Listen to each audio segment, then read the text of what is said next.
Peace and blessings, and thanks for stopping by Stindy Farms. Less than 2 weeks to the last frost date in Georgia, and I'm so excited to be out in the garden and being able to put some of my main produce in the ground in less than 2 weeks.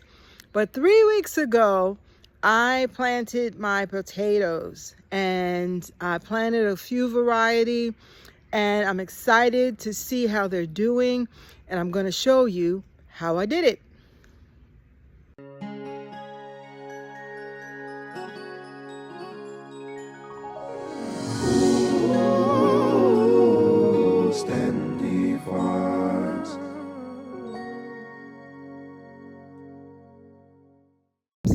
It's planting season, y'all.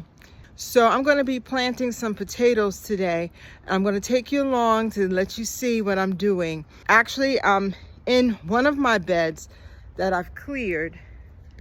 As you can see, this bed has been cleared. And what I did was, we've had some problems with voles. I noticed that some of the plants that I had in here were the roots were totally gone.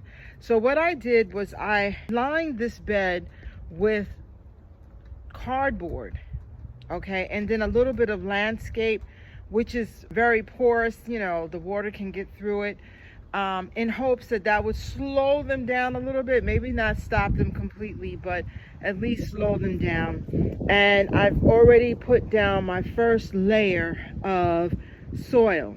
And this soil is just the soil that I pulled out of the bed, as well as a little peat moss that I amended it with, as well as some compost.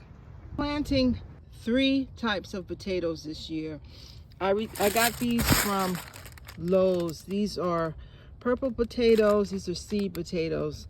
And I just wanted to try them. So I'm going to put these in.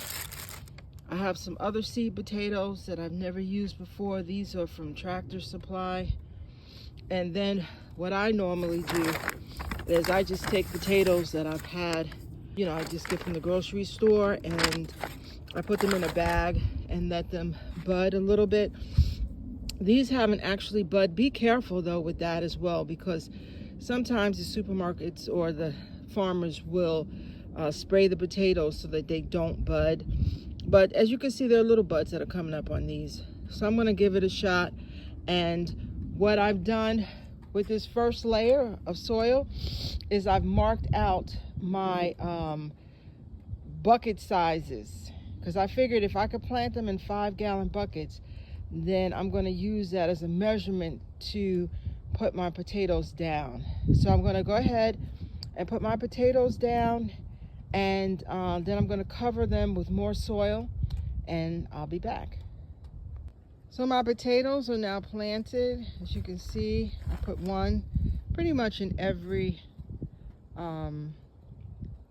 imprint of the 5-gallon container. And now I'm just going to fertilize with a little bit of an organic fertilizer that has low numbers on it. So I'm fertilizing, just making sure that everything has something, so when they wake up they'll have some fertilizer in their system. And what I put here, I'll spread out evenly here.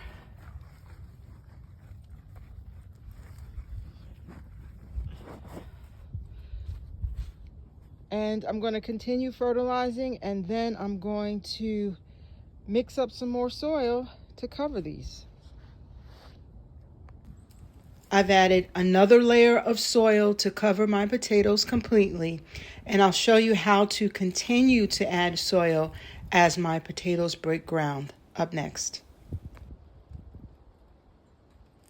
Here is what my beds look like now. These are the potato plants that are coming in. And as you can see, they're getting a little height. These are the white potatoes that I planted from the seed bag. And you can see that the purple potatoes are starting to come in too. So that's a purple. is another purple potato. And so they're right behind the white potatoes. The red potatoes, not yet. And I might dig one up to see.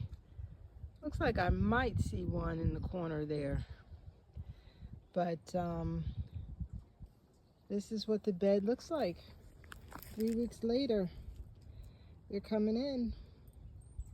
And so the next step would be to take some dirt that I mixed up. This is 1 part peat moss, 1 part just regular dirt that was in the yard, as well as some compost.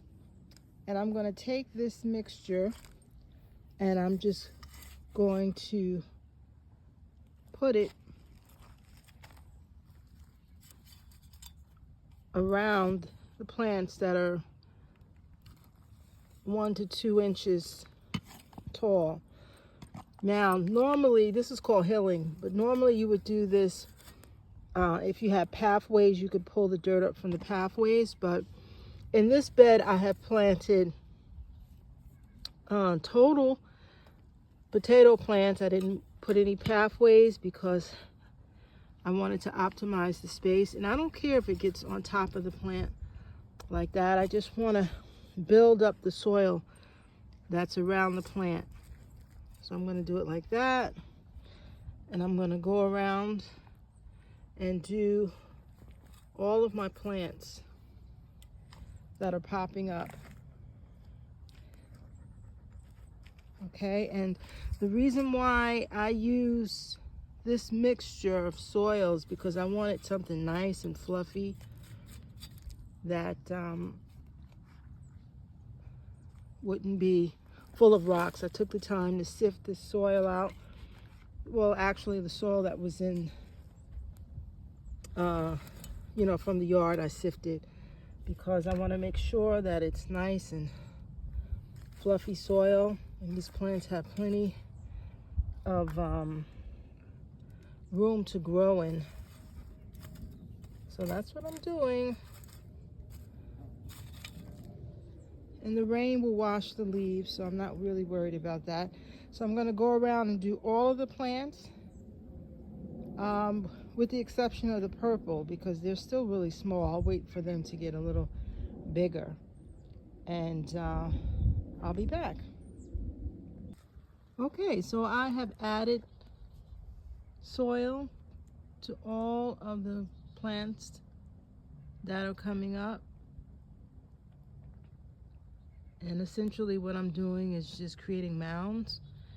And as these plants grow, I will continue to add soil, as well as when other plants break the ground. These are all potato plants. I will do the same for them.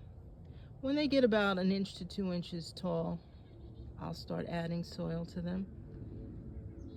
And eventually these plants will get so tall that they'll begin to bend over, and when they start to die back, then I know that the potatoes are ready, and I will begin to harvest. And that's probably going to be at the end of the grow season. But this is what they look like.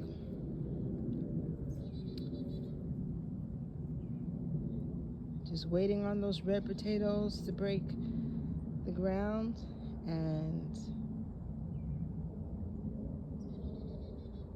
I will do the same for them. So there you have it. I planted out all my potato plants, and I'll continue to add soil as they break through the ground, and make sure that they have a nice fluffy medium to grow in. And eventually they will grow so tall that they'll fall over, and when they start dying back later in the season, I'll know that the potatoes are ready. Thank you for stopping by. Thank you for subscribing, and leave a comment. We love to read your comments. Once again, peace and blessings.